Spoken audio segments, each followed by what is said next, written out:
man's wife in a murder-for-hire plot. From WSYR TV Syracuse, now in high definition, this is News Channel 9 at 6. There's only one car there, and per car, you tell your guy to do it, because nobody's going to hear it.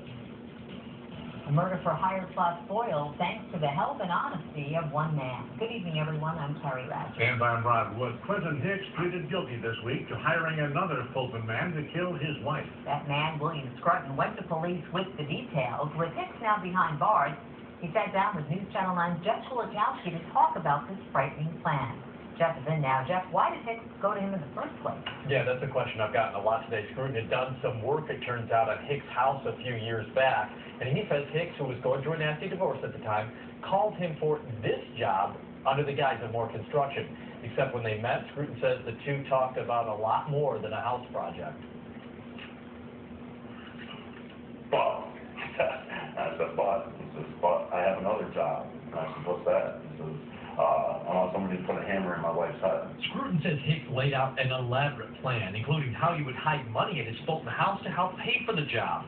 Scruton says he couldn't sleep that night. He then decided to test Hicks, even making up a hitman who could do the job for the both of them, just to make sure Hicks was for real. Scruton says a couple of days later, there was no doubt Hicks wanted his wife dead. I'm 38 years old. A man to cry because of the fear of what was going through my head at that time.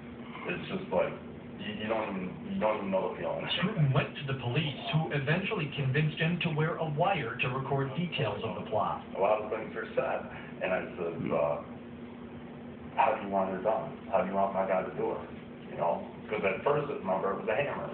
Now, he's got the razor knife that he sharpened the carpenter pencil with that he drew out the map of the house. And he says, I want her jugular cut. He says, and tell your guy to not leave until the last bit of blood drops to the floor. Shortly after the meeting ends, so does the plot, when Scruton called one of the investigators sitting close by. I says, I got the map, I got some money. I mean, it's not a lot of money, but I got some money. I said, it's a down payment. Get him. And next thing I know, I look up the street, and both the cops are already on him. And Scruton says he went to police because he knew if he just ignored Hicks, the man would try to find someone else to do this job. Terry says it was actually months afterwards, after Hicks was arrested, that he found out that it was Scruton that led to the arrest. Well, Clinton Hicks accepted a plea deal that puts him in prison for between 2 and 8 years. Is Scruton scared about what might happen if he gets out? Yeah, he's definitely worried. He's worried not just for himself, but also his family, too. He wants to have some kind of protection there. And actually, I talked to the Oswego County Sheriff about it, and he tells me that they will be notified, and that he can find out when Hicks is going to get out, and they'll keep an eye on things, but, as far as a witness protection or anything like that, that's just not something that they offer right now. Wow, this could have been a whole different story had this gone through. All right. Oh, yeah. Jeff, thank you very much.